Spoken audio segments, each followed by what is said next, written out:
सबसे पहले मैं अपना आभार प्रकट करना चाहता हूं कि इतना भव्य स्वागत आपने किया मेरा, और जितने भी यहाँ पर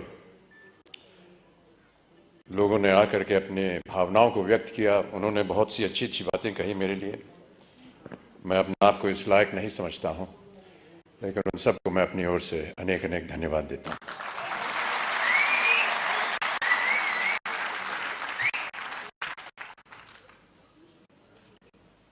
यहाँ पर जब मैं आया तो कार्यक्रम के आरंभ में आपने फूलों से मेरा स्वागत किया, पुष्पों की माला पहनाई,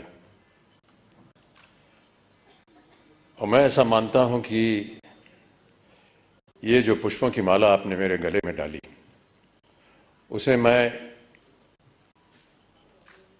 एक वरमाला के तौर पर देखता हूं। और ये जो वरमाला आपने मुझे पहनाई है, इस नाते से मैं आपके परिवार का एक सदस्य हो गया हूं।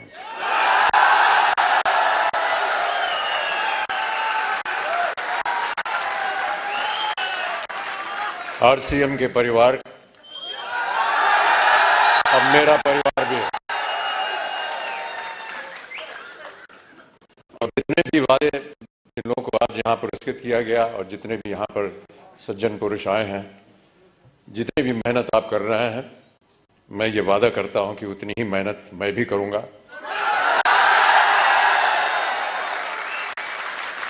ताकि जितने भी मापदंड लगाए गए हैं, वो चाहे 2500 के हों, 1000 के हों, 2000 के हों, उन सब में मेरा योगदान रहेगा। और जब जब आप लोग चाहेंगे कि मैं उपस्थित हूं आपके सामने, मैं अवश्य यहां पर हाजिर हूं।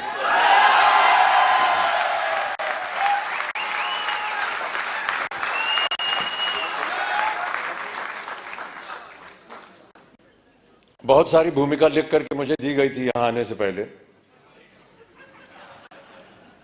कि इन बातों को लेकर के आप बोलिएगा यहाँ की जनता को।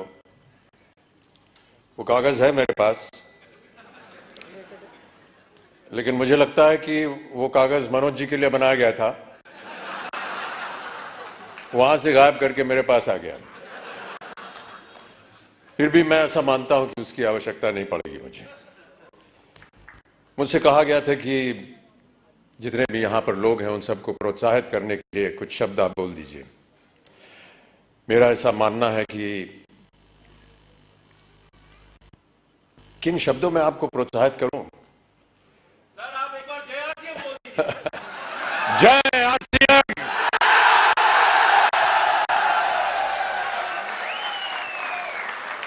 और मैं यही कहने वाला था कि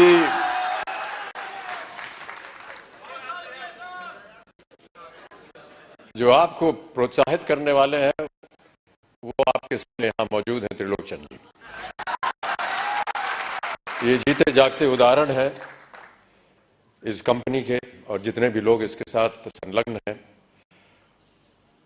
कितनी अच्छी अच्छी बातें बताई उन्होंने, संघर्ष की बात की, एक विजन की बात की।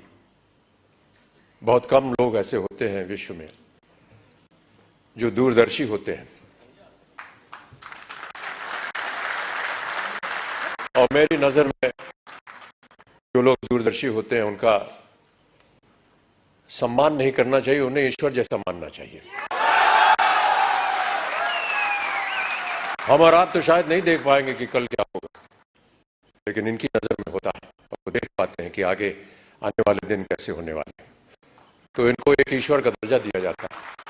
मैं ऐसा मानता हूं कि आप लोगों को एक ईश्वर की तरह त्रिलोकचंद जी आपके सामने मिले।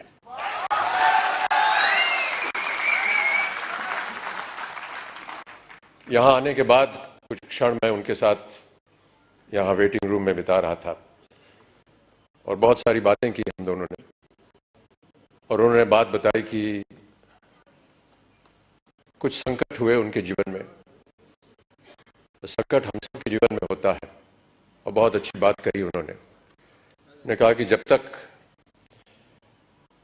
हर एक के जीवन में कोई दुख दर्द संकट नहीं आता, तब तक हमें पता नहीं चलता कि जब अच्छाई होती तो उसका मूल्य क्या होता है।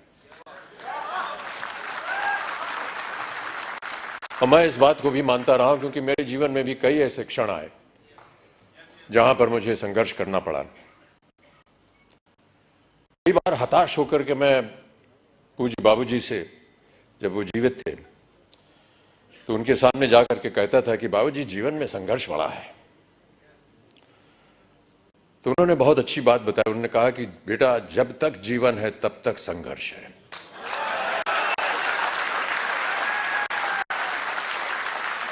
और आप भी मान लीजिए कि आपके जीवन में प्रतिदिन प्रति क्षण ये संघर्ष रहेगा और आप लोगों को वादा करना पड़ेगा कि ये संघर्ष में आप लगे हैं, आगे भी आगे आप संघर्ष करते जाएंगे ताकि जो भी कार्य आप उठाएं उसमें वो संघर्ष जो है वो नजर आए। जिस दिन लोग आपके संघर्ष को सम्मानित करेंगे उस दिन आपका पदार्थ जो है वो ऊंचाइयों पर पहुंच जाएगा।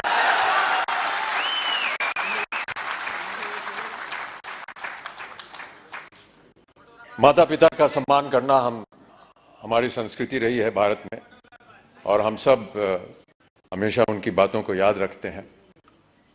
कई बार बाबूजी से पूछता था कि मेहनत करने के लिए क्या करना चाहिए। उन्होंने कहा कि काम करना चाहिए और समय से काम करना चाहिए। एक संस्कृत का श्लोक उन्होंने मुझे बताया कि सूर्योदय चास्तमय चशाइनम जहाति लक्ष्मी रवि चक्रवर्तीनम। माने ये कि सूर्य उदय होने से लेकर के और अस्त होने तक जो इंसान सोता है वो चाहे चक्रवर्ती राजा भी क्यों ना हो, उसकी धनराशि जो है वो गायब हो जाती है। तो सूर्य उदय होने से पहले आपको उठना पड़ेगा और न्यूट्री चार्ज को आगे बढ़ाना पड़ेगा।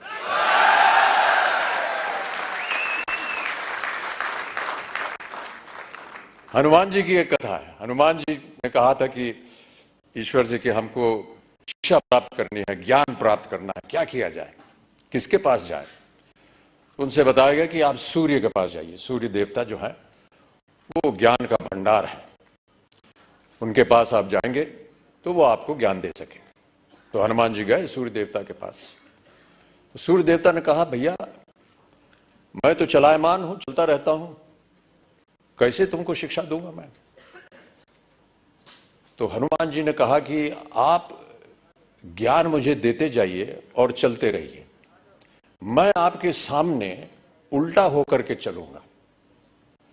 तो आप चलते रहेंगे, मैं आपके सामने उल्टा होकर के चलता रहूंगा और ज्ञान प्राप्त हो जाएगा मुझे।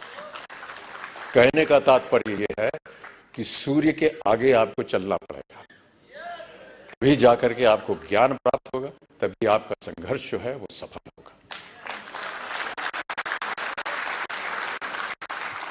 प्रोत्साहित करने के लिए एक कविता की कुछ पंक्तियां हैं। इससे पहले मधुशाला की एक पंक्ति पढ़ी गई थी, क्षमा चाहता हूं, उसमें थोड़ी बहुत त्रुटियां थी। जो यहां सज्जन पुरुष आए थे उसको मैं दोबारा एक बार सुनाना चाहूंगा आपको कि मदिरालय जाने को घर से, मदिरालय जाने को घर से चलता है पीने वाला, किस पथ से जाऊं असमंजस में है वो भोला भाला। अलग अलग पथ बदलाते सब, पर मैं ये बतलाता हूं कि राह पकड़ तू एक चला जल, पा जाएगा मधुशाला।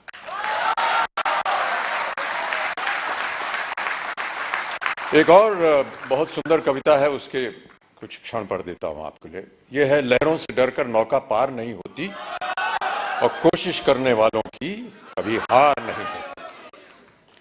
नन्ही चींटी जब दाना लेकर चलती है, चढ़ती दीवारों पर 100 बार फिसलती है।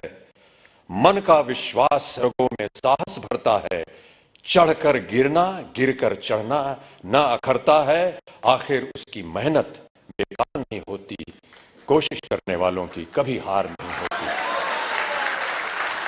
तो आपकी कोशिशें हमेशा बनी रहें। आपका सहयोग रहा है। जिनको भी आज पुरस्कार दिया गया है उनको मैं अपनी ओर से एक खास बधाई देता हूं और उम्मीद करता हूं कि इसी तरह हर कार्यक्रम में आपके साथ जब मैं आऊं तो और भी लोग पुरस्कार प्राप्त करने के लायक हों और मैं उनके साथ उन्हें पुरस्कार दे सकूं, उन्हें प्रोत्साहित कर सकूं।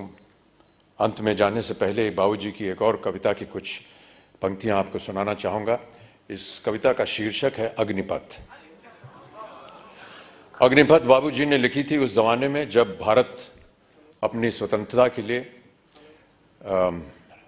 लड़ाई लड़ रहा था अंग्रेजों के खिलाफ। तो भारत की जनता को प्रोत्साहित करने के लिए उन्होंने ये कविता लिखी थी। लेकिन मेरा ऐसा मानना है कि ये एक ऐसी कविता है जो हर क्षण, हर वर्ष, हर युग में उसका एक ही मायने निकलता है, प्रोत्साहित करती है जनता को। तो आपको भी मैं प्रोत्साहित करने के तौर पर अग्निपथ की कुछ पंक्तियां सुना देता हूं कि अग्निपथ अग्निपथ अग्निपथ, वृक्ष हो भले खड़े, हो बड़े हो घने, एक पत्र छाह भी मांग मत मांग मत मांग मत। अग्निपथ अग्निपथ अग्निपथ, तू न रुकेगा कभी, तू न मुड़ेगा कभी, तू न झुकेगा कभी, कर शपथ कर शपथ कर शपथ। अग्निपथ अग्निपथ अग्निपथ, ये महामनुष्य है, चल रहा मनुष्य है, अश्रु श्वेद रक्त से लथपथ लथपथ लथपथ। अग्निपथ अग्निपथ अग्निपथ। मैं आशा करता हूं कि आप सब इस अग्निपथ को स्वीकारें और इस पथ पर चलकर अपने श्रम से, अपने कार्य से इस अग्नि परीक्षा को पार करें और आरसीएम को और न्यूट्रिचार्ज को एक ऐसी ऊंचाई पर पहुंचाएं जहां विश्व भर में इसका नाम हो। बहुत सारे पुरस्कार इसको पहले भी मिल चुके हैं, लेकिन पुरस्कारों से ज्यादा हमें मेहनत करनी होगी। पुरस्कार मिलते रहेंगे, आते रहेंगे, लेकिन सबसे बड़ा पुरस्कार वो होता है जब आपको अपने मन के अंदर ये सांत्वना मिलती है कि हमने जो मेहनत की वो पुरस्कार के लायक थी। बहुत बहुत धन्यवाद।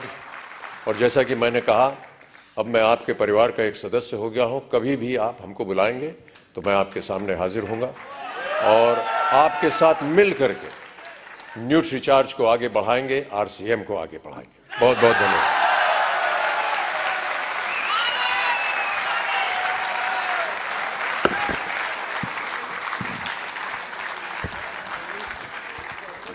Thank you so much, sir, for those kind words and for gracing this occasion.